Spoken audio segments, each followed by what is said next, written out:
Digital arrest এই শব্দটি বিভিন্ন সময় বিভিন্ন স্থানে শুনেছেন, যেমন নিউজ পেপার, ইউটিউব, এছাড়াও নিউজ, এছাড়াও ফেসবুক কিংবা ইনস্টাগ্রাম, এছাড়াও বিভিন্ন ধরনের সোশ্যাল মিডিয়াতে এই ডিজিটাল অ্যারেস্টের সম্বন্ধে শুনেছেন।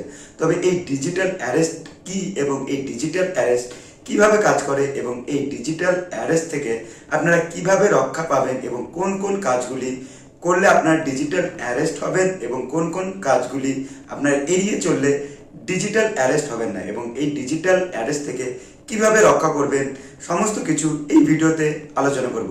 তো ভিডিও শুরু করার আগে আপনাদের সঙ্গে প্রফুল্ল আর আপনারা দেখছেন টেকনিক্যাল বাংলা প্রফুল্ল। আর চলুন ভিডিও শুরু করা যাক। ডিজিটাল অ্যারেস্ট এই শব্দটি শুনে আপনাদের মনে হচ্ছে যে অনলাইনে আপনাদের বন্দি করে নেবে কিংবা আপনাদের আধার কার্ড ব্যান করে দেবে কিংবা কোনো ডকুমেন্ট ব্যান করে দেবে কিংবা সোশ্যাল মিডিয়া থেকে আপনাদের ব্যান করে দেবে। তবে এই ধরনের কোনো কিছুই নয়। এটি ডিজিটাল অ্যারেস্ট মানে এক ধরনের সাইবার ফ্রড কিংবা আপনারা বলতে পারেন আপনাদের সঙ্গে ফ্রড হতে চলেছে। তো এই সাইবার ফ্রড কিংবা ডিজিটাল অ্যারেস্ট এটি কিভাবে কাজ করে এবং এই ফ্রডগুলি কিভাবে হয়ে থাকে।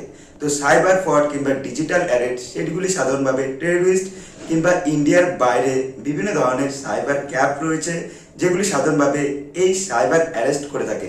এবং এই সাইবার অ্যারেস্ট কিভাবে হয়ে থাকে, অনেক সময় আপনারা বিভিন্ন ধরনের নিউজে শুনেছেন যে কোনো ব্যক্তির ব্যাংক অ্যাকাউন্ট থেকে টাকা উধাও হয়ে গেছে। সিম্পলি ব্যাংকের ম্যানেজার কল করেছে, কল করার পর এটিএম পিন এবং তার সঙ্গে ওটিপি চেয়েছে এবং সেই ব্যক্তি সেই ওটিপি এবং এটিএম এর পিন দেওয়ার সঙ্গে সঙ্গে তার ব্যাংক থেকে পুরোটাই টাকা উধাও হয়ে গেছে।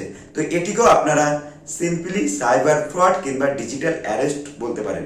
এবং এই ডিজিটাল অ্যারেস্ট এবং এই সাইবার ফ্রডের মাধ্যমে বিভিন্ন ব্যক্তির ব্যাংক অ্যাকাউন্টে থেকে বিভিন্ন ধরনের টাকা লুটে নেওয়া হয়েছে। এছাড়া বিভিন্ন ব্যক্তির উপরে বিভিন্ন ধরনের প্রেশার দেওয়া হয়েছে। এটি একটি সাইবার ফ্রড কিংবা ডিজিটাল অ্যারেস্ট। এছাড়াও সাইবার ফ্রড কিংবা ডিজিটাল অ্যারেস্ট সেটি অন্যান্য ভাবে হতে পারে। যেমন আপনাকে কেউ কল করে বললো যে আমি সিবিআই থেকে বলছি কিংবা ইনকাম ট্যাক্স থেকে বলছি কিংবা পুলিশ স্টেশন থেকে বলছি, এবং তখন বলে আপনার উপরে কোনো মামলা কিংবা কেস রয়েছে কিংবা ইনকাম ট্যাক্স থেকে বলছি আপনার ব্যাংকের ডিটেলস দিন কিংবা সিবিআই থেকে বলছি আপনার বিভিন্ন ধরনের ডিটেলস দিন। তখন যদি আপনারা ভয়ে সমস্ত কিছু ডিটেলস দিয়ে দেন, সিম্পলি আপনাদের ব্যাংকের অ্যাকাউন্ট থেকে টাকা লুটে নেওয়া হবে। এছাড়াও অনেক সময় দেখা গেছে যে হোয়াটসঅ্যাপে অন্য দেশ থেকে কল করে কিংবা অন্য আননোন ইন্টারন্যাশনাল নাম্বার থেকে কল করে আপনাদের কাছে বিভিন্ন ধরনের টাকা আবদার করে থাকে। যেমন বলা হয়ে থাকে আপনি একটি নেকেড ভিডিও করেছেন এবং সেই ভিডিওটি ভাইরাল করে দেবে, কিংবা কারোর সঙ্গে ভিডিও কলে কথা বলেছেন সেই ভিডিও কলটি ভাইরাল করে দেবে। এবং সেগুলি সাধারণভাবে এই ডিজিটাল অ্যারেস্টের ব্যক্তিগুলি থাকে এবং সেই ডিজিটাল অ্যারেস্ট ব্যক্তিগুলি আপনার বিভিন্ন ধরনের ইনফরমেশন নিয়ে থাকে। ইনফরমেশন তাদের কাছে থাকে বলে আপনাদের কাছে এই ধরনের কল করে থাকে এবং আপনাদের কাছে টাকা চেয়ে থাকে কিংবা আপনাদের বলে থাকে যে আমি পুলিশ বলছি কিংবা সিবিআই বলছি কিংবা ইনকাম ট্যাক্স ডিপার্টমেন্ট থেকে বলছি। তখন যদি আপনারা ওটিপি কিংবা এটিএম পিন নাম্বার দিয়ে দেন, সিম্পলি আপনাদের ব্যাংকের খাতাকে উধাও করে দিবে। এবং অনেক সময় দেখা গেছে নকল পুলিশ সেজে আপনাদের উপর বলছে যে আপনাদের উপরে মামলা আছে এবং এতটা পরিমাণে টাকা না দিলে আপনার সেই কেসটি আরো বড় হবে এবং আপনাকে জেলে নেওয়া হবে। তখন ভয় করে অনেক সময় দেখা গেছে অনেক ব্যক্তি মোটা পরিমাণে টাকা দেয় এবং প্রত্যেক দিন এই ধরনের ঘটনা সাধারণ মানুষের সঙ্গে ঘটে চলেছে। এবং এই ধরনের একটি ঘটনা হলো একটি ডিজিটাল অ্যারেস্ট এবং সাইবার ফ্রড।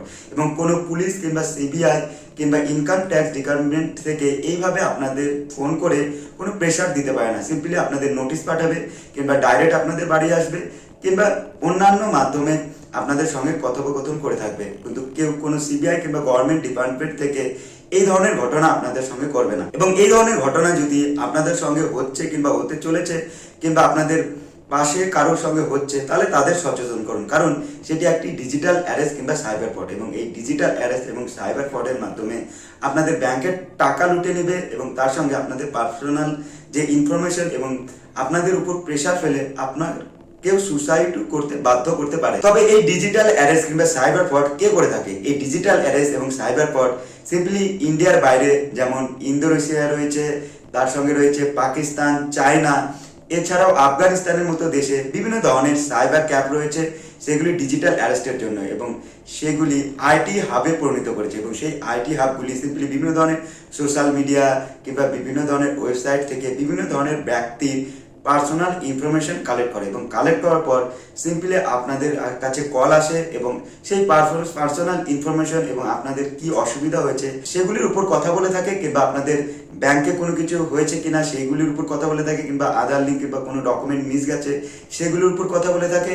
মানে বলা যায় বিভিন্ন ধরনের ওয়েবসাইট এবং সোশ্যাল মিডিয়া থেকে আপনার বিভিন্ন ধরনের পার্সোনাল ইনফরমেশন নিয়ে নেয় এবং নিয়ে নেওয়ার পরে সিম্পলি আপনাদের কল করে এবং আপনাদের কোনো একটি জালে ফাঁসায় এবং সেখানে ওটিপি কিংবা কোনো মিথ্যা কথা বলে আপনাদের উপর প্রেশার ফেলে নকল পুলিশ সেজে তারা আপনাদের কাছে টাকার আবদার করে থাকে এবং আপনারা টাকা দিয়ে দিলে কিংবা আপনাদের পেটিএম এর পিন কিংবা মোবাইলের ওটিপি দিয়ে দিলে আপনাদের কাছে আর কোনো কল আসে না, কারণ তারা যে কাজের জন্য কল করেছিল সেই কাজটি সম্পূর্ণ করে নেয়। এবং এই ধরনের ঘটনাকে আপনারা সাইবার ফ্রড কিংবা ডিজিটাল অ্যারেস্ট বলতে পারেন। তবে এই ডিজিটাল অ্যারেস্ট থেকে আপনারা কিভাবে বাঁচবেন? ডিজিটাল অ্যারেস্ট থেকে বাঁচতে হলে সিম্পলি বিভিন্ন ধরনের যে সোশ্যাল মিডিয়া রয়েছে, যেমন ফেসবুক, ইনস্টাগ্রাম, ইউটিউব, এছাড়াও বিভিন্ন ধরনের যে সোশ্যাল মিডিয়া রয়েছে সেই সমস্ত সোশ্যাল মিডিয়াতে আপনাদের পার্সোনাল যে ইনফরমেশনগুলো হয়ে থাকে সেটি কম শেয়ার করুন। যে আপনি এখানে গেছেন কিংবা সেখানে গেছিলেন, আপনি এটি ভালোবাসেন কিংবা আপনার এটি প্রবলেম হয়েছে কিংবা ব্রেকআপ হয়েছে, এছাড়া বিভিন্ন ধরনের যে পার্সোনাল ইনফরমেশন রয়েছে সেগুলি কম শেয়ার করুন। তাহলে আপনাদের এই ধরনের ঘটনা খুব কম হবে আপনাদের সঙ্গে। এছাড়া আরও অন্যান্য কিছু আপনাদের সম্বন্ধে জানতে পারবে না। তাহলে আপনাদের সঙ্গে কোনো ডিজিটাল ফ্রড কিংবা ডিজিটাল অ্যারেস্ট হবে না। এছাড়াও রয়েছে কনভারসেশন। অনেক সময় দেখা গেছে মেসেঞ্জার, হোয়াটসঅ্যাপ কিংবা আরও অন্যান্য প্ল্যাটফর্মে আননোন ব্যক্তি আপনাকে মেসেজ করছে আননোন নাম্বার থেকে, সেটি ইন্ডিয়ার বাইরে, এছাড়াও ইন্ডিয়ার বাইরে ছাড়াও এছাড়া দেশের মধ্যে বিভিন্ন ধরনের নাম্বার রয়েছে, কিংবা বাংলাদেশের বাইরে বিভিন্ন ধরনের ব্যক্তিরা আপনাদের সঙ্গে কথা বলেন। সিম্পলি আপনারা তাদের সঙ্গে কথা বলে থাকেন এবং কথা বলতে বলতে বিভিন্ন ধরনের পার্সোনাল ইনফরমেশন শেয়ার করে থাকেন। যখন পার্সোনাল ইনফরমেশন শেয়ার করে ফেলেন তখনই সেখান থেকে ডিজিটাল ফ্রড কিংবা ডিজিটাল অ্যারেস্টের সৃষ্টি হয়ে থাকে এবং তারাই আপনাদের সঙ্গে ডিজিটাল অ্যারেস্ট করে থাকে। এছাড়াও অনেক সময় দেখা গেছে যে আপনার বাড়ির পাশে কিংবা কোনো ব্যক্তির কাছে নকল পুলিশ সেজে কিংবা সিবিআই সেজে কিংবা ইনকাম ট্যাক্স ডিপার্টমেন্টের কোনো অফিসার সেজে ফোন আসে এবং ফোন আসার পরে বলে ব্যাংকের ডিটেলস কিংবা প্যান নাম্বার, এছাড়াও বিভিন্ন ধরনের ডকুমেন্ট চেয়ে থাকে এবং মোটা পরিমাণে টাকা চেয়ে থাকে। তবে আপনাদের বলে থাকি, গভর্নমেন্টের কোনো অফিসার ফোনের মাধ্যমে এইভাবে কোনো টাকা চায় না কিংবা কোনো নাম্বার চায় না কিংবা কোনো ফোন নাম্বারের কোনো ওটিপি চায় না। সিম্পলি তারা নোটিশ পাঠায় এবং তাদের ক্যাবিনে সরাসরি ডাকে এবং সেখানে যে সামনাসামনি আপনাদের যে প্রবলেম হয়েছে সেটি সলভ করে থাকে এবং অটোমেটিকলি তাদের কাছে আগে থেকে ব্যাংকের ডিটেলস থাকে এবং তাদের ব্যাংকের ডিটেলস নেওয়ার কোনো প্রয়োজন পড়ে না। যখন এই ধরনের কল আসবে সিম্পলি সেগুলিকে আপনারা ইগনোর করুন কিংবা আপনারা কোনো ভুলভাল উত্তর দিয়ে দিন কিংবা আপনারা মিথ্যা কথা বলুন যে আমার নাম্বার এটি না ওটি কিংবা কোনো কিছু মিথ্যা বলে সেটিকে বাইপাস মেরে দিন কিংবা কল কেটে দিন। এবং অনেক সময় দেখা যায় ইন্ডিয়ার বাইরে থেকে বিভিন্ন ধরনের নাম্বার থেকে কল আসে। যদি কোনো নাম্বারে যদি 91 থাকে তাহলে ভেবে নিন সেটি ইন্ডিয়া, এবং কোনো নাম্বারের প্রথমে যদি 91 না থাকে, +91 না থাকে, সেটি ইন্ডিয়ার বাইরে, যেটি পাকিস্তান হতে পারে, এছাড়াও আরও বিভিন্ন ধরনের যে টেররিস্ট দেশ রয়েছে সেইগুলি হতে পারে। মানে বলা যেতে পারে ইন্ডিয়ার বাইরে থেকে কল আসে এবং সেই কলগুলিকে আপনারা পিক আপ করবেন না, কারণ সেই কলগুলি সাইবার ফ্রড কিংবা ডিজিটাল অ্যারেস্ট হয়ে থাকে। এছাড়া রয়েছে ইন্ডিয়ান হেল্পলাইন নাম্বার 1930, এখানে আপনারা সাইবার ক্রাইমের আপনারা বিভিন্ন ধরনের তথ্য জানাতে পারেন এবং আপনাদের হেল্প হতে পারে। এছাড়া বাংলাদেশের এই বিভিন্ন ধরনের পার্সোনাল নাম্বার রয়েছে, যদি বাংলাদেশের কোনো সাইবার ক্রাইম করে থাকে কিংবা সাইবার ফ্রড কিংবা ডিজিটাল অ্যারেস্ট হয়ে থাকে, এই নাম্বারগুলি আপনারা কন্ট্যাক্ট করলে সিম্পলি আপনারা ডিজিটাল অ্যারেস্ট থেকে রক্ষা পেতে পারেন এবং আপনারা অনেক সুস্থ থাকতে পারেন। তো আজ ছিল এই ভিডিও যে ডিজিটাল অ্যারেস্ট কি এবং ডিজিটাল অ্যারেস্ট কিভাবে কাজ করে এবং এই ডিজিটাল অ্যারেস্ট থেকে কিভাবে বাঁচবেন। তো ভিডিও ভালো লাগলে ভিডিওকে লাইক করুন, তারপর শেষে আমার চ্যানেলকে সাবস্ক্রাইব করুন। চলুন দেখা হচ্ছে পরের ভিডিওতে।